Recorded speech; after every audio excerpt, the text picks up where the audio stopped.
Who the hell trades away The Legend of Zelda Ocarina of Time? And second of all, what the heck did you trade it for? And he straight up tells me I traded The Legend of Zelda Ocarina of Time for Tony Hawk's Pro Skater 3 on the Nintendo 64. Okay. So who the hell would trade the Ocarina of Time for Tony Hawk's Pro Skater 3 for the Nintendo 64? Yep, that was my buddy Matt, and he was talking about yours truly. Subscribe to Matt Can Too, by the way. Link will be in the description and comments. And no, this isn't a joke. When I was a kid, one of my neighbors told me that he had Tony Hawk's Pro Skater 3 for the Nintendo 64, and I was a little confused and thought maybe he meant the GameCube version, or maybe he had a bootlegged copy, but he assured me it was legit. So I had him bring it over to take a look, and surely enough, it's real. It's licensed. I used to play Tony Hawk's Pro Skater 3 all the time on my GameCube, but when my brother went to college, he took the GameCube with him, and suddenly I was unable to play one of my favorite games. So why did I do it? Well, at the time, the N64 wasn't really that old, so the Ocarina of Time wasn't really a collector's item, nor was it really that expensive to find on eBay. And I had already beaten the Ocarina of Time, but had only progressed so far to Tony Hawk's Pro Skater 3 before the GameCube was taken. And it was either this or nothing at all. Then I did some research and discovered a few things. First, Tony Hawk's Pro Skater 3 for the 64 is actually one of the rarest cartridges in the 64 collection. In fact, it was actually the very last game to be released in 2001. And I also remembered my mindset at the time, and honestly, I really don't have any regrets. Despite the downgrades, it was amazing to pop in the game and see the Foundry for the first time in over a year.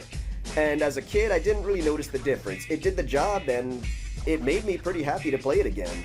As far as the public is concerned, it got mixed reviews, and I can see why many who played the GameCube and PlayStation 2 version of the game were disappointed by the Gen 1 downgrades. So putting my personal bias aside, let's play the two versions and see what made the N64 copy such a disappointment. Starting with the Foundry.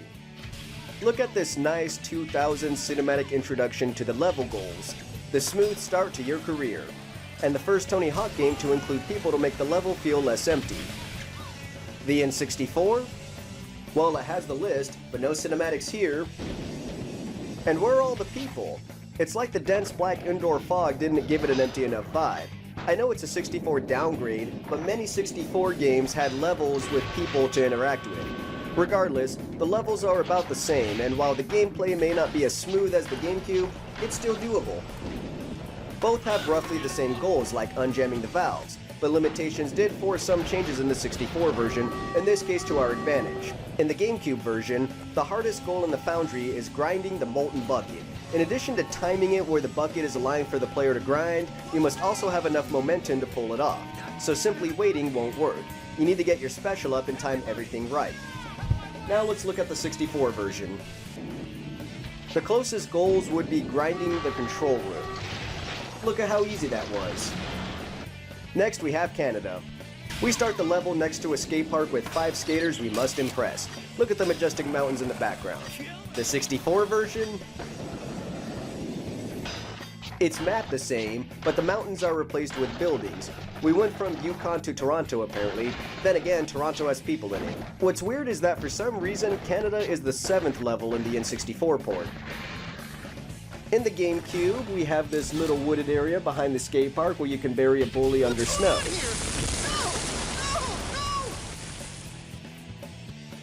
But in the 64, it's all been developed. Not much woods here, but they made up for it with an additional street. In the GameCube, you can't access this area. And what did they replace the fun cinematic burying of the Canadian bully with? You get to grind a tree. Yes, this is what they came up with. And here at the skate park, there's of course no skaters to impress. No, instead, you get to ollie over a pool. No kickflips, no heel flips, no grab tricks.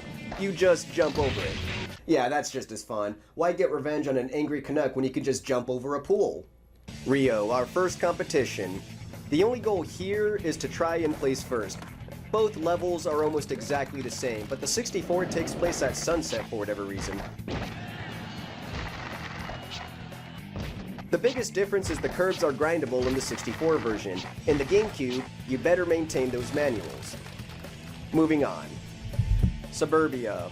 We have an ice cream truck that serves as a mere obstacle. The good news is, if this pisses you off, you can just pop into 64 and extract your revenge.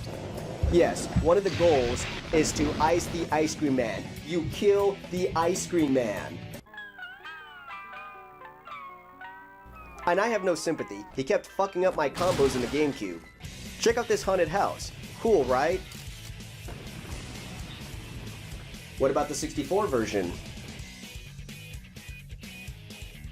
A quarter pipe. They couldn't add anything else? Is that the house behind the fence? How did they get back there?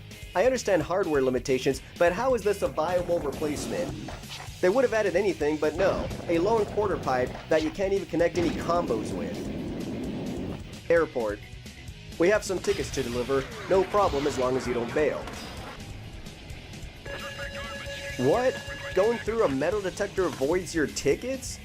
What kind of metal detector voids your tickets? And they couldn't give me a hint? No, they wait until you make it all the way to the other side of the level after all the near bails and make you find out the hard way. And how are people supposed to board their planes when the metal detectors voids their tickets? Why does it void their tickets? Thankfully, it's not a goal in the 64. In fact, the airport appears to be closed. My assumption to why they changed this stage at night was to avoid adding a skybox that would fit the sky windows, and it would also explain the lack of people. But seeing the airport empty at night is creepy. It reminds me of the airport from Stephen King's The Langoliers. Grind the plane. How hard can that be? Harder than it should be. Your character inevitably hits a wall, then bails, voiding the grind the same way you void your tickets in the GameCube. You'd think a stationary location where all you have to do is generically grind a plane would be easy, but a mere programming oversight makes this difficult. And another goal is to nose grind the airport side. Do they not have enough grinding goals in this level? Skater Island, another contest. And at first glance, the levels appear to mirror each other more than the others. Until you go outside and see the differences couldn't be more dramatic. Check out this beach area complete with a pirate ship you can skate on. This is pure imagination put into gameplay at its finest. How did this translate to the 64 version? It didn't. They gave us this. I blame myself for not anticipating it though. Remember, they replaced the haunted house in Suburbia with a mere quarter pipe. Nothing else. This is the Skater Island counterpart of that disappointment. LA. Check it out, we can cause an earthquake. Cool, right? Try not to get hit by the police pursuit. Can't get any more LA than that. How do we stop it? Well, we sacrifice an innocent motorist by knocking him off the 101 freeway, of course.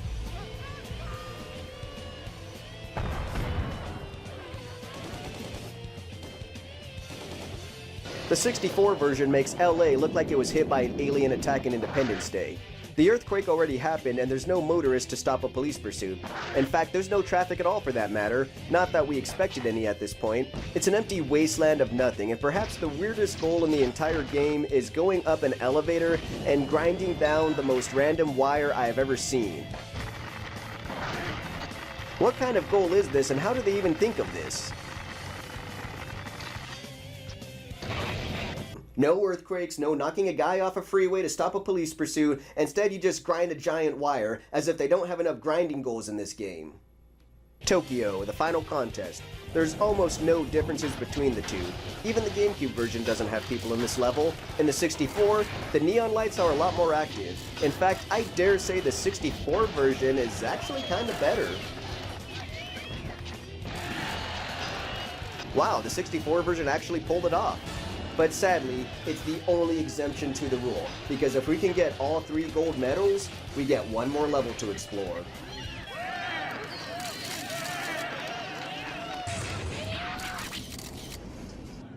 Our hard work has paid off with the cruise ship. Look at this level. You have a pool, a greenhouse, beautiful Neversoft girls, a museum. Now this is an unlockable that made the game worth playing.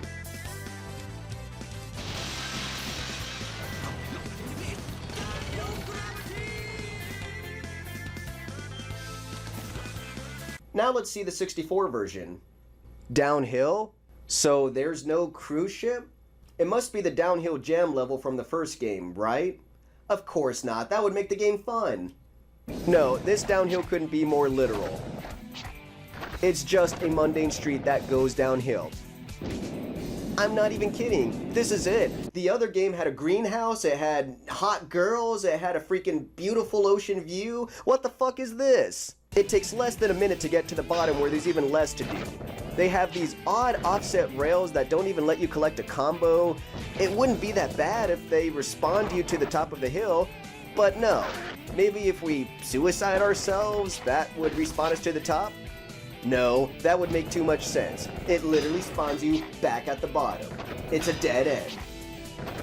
What about the goals? Any hot Neversoft girls to impress?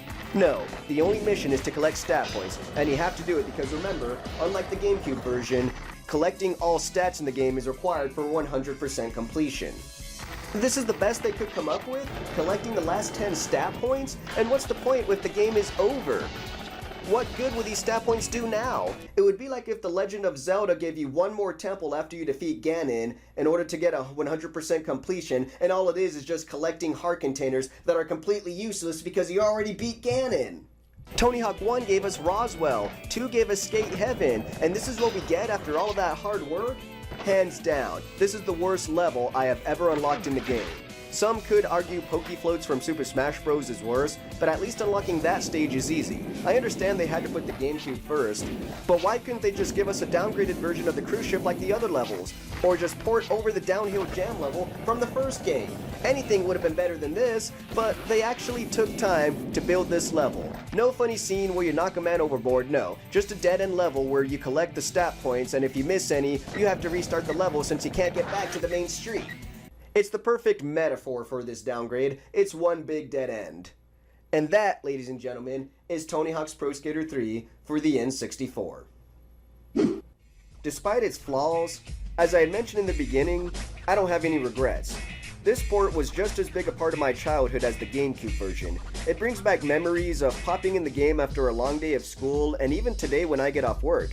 This is one of my go-to games. It brings me right back at the age of 11, like nothing's really changed in life. With this being one of the rarest games for the system and the last game to be released, part of me feels that this is more of a collector's item than the Ocarina of Time. Granted, it's a matter of opinion.